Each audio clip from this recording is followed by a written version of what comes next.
Hey there, fellow adventurers. Bud here, and today we're going to dive into something that's as old as humanity itself, yet still as vital as ever. We're going to talk about the art of fire starting. Now, I'm not talking about flicking a bic or striking a match. No, we're going to delve into the primal, the ancient, the raw techniques and tools that our ancestors used to harness the power of fire. Fire, my friends, is like a wild beast. It can be your best friend, providing warmth, light, and a means to cook your food. But if not handled properly, it can turn on you, becoming a destructive force. So, let's learn how to tame this beast, shall we? First off, let's talk about the spark. The spark is like the seed of a fire. It's the tiny flicker of life that, with the right nurturing, can grow into a roaring blaze. There are many ways to create a spark. You've got your flint and steel, your fire piston, your ferrocerium rod. Each of these tools is like a different breed of dog. They all do the same basic thing, but each has its own quirks and characteristics that make it unique.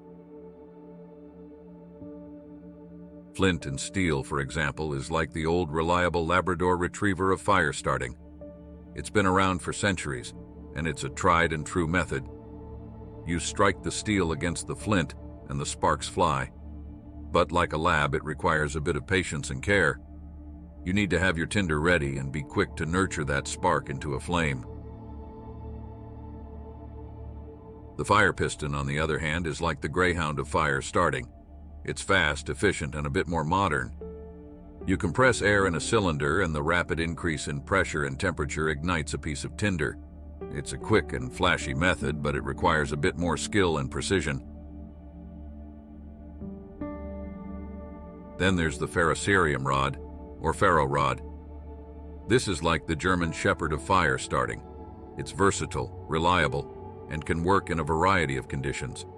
You scrape a knife or other sharp object along the rod, and it produces a shower of sparks.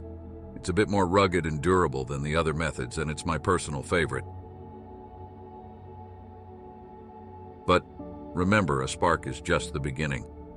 It's like the first note in a symphony, the first step in a journey. You need to nurture that spark, feed it, help it grow. That's where your tinder comes in.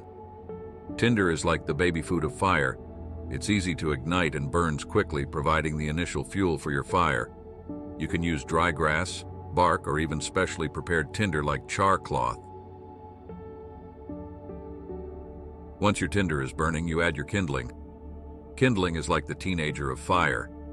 It's a bit more substantial than tinder, but still easy to ignite. Small twigs, sticks, or shavings of wood work well.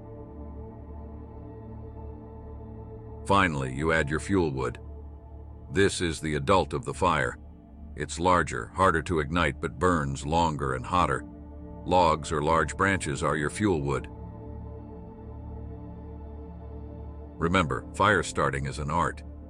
It's a dance between you and the elements. It requires patience, skill, and a bit of luck. But with the right tools and techniques, you can master this ancient skill and truly become one with the wilderness. Before we wrap up, don't forget to hit that like button if you found this information useful, and subscribe to our channel for more adventure and survival tips. Until next time, stay wild and keep exploring.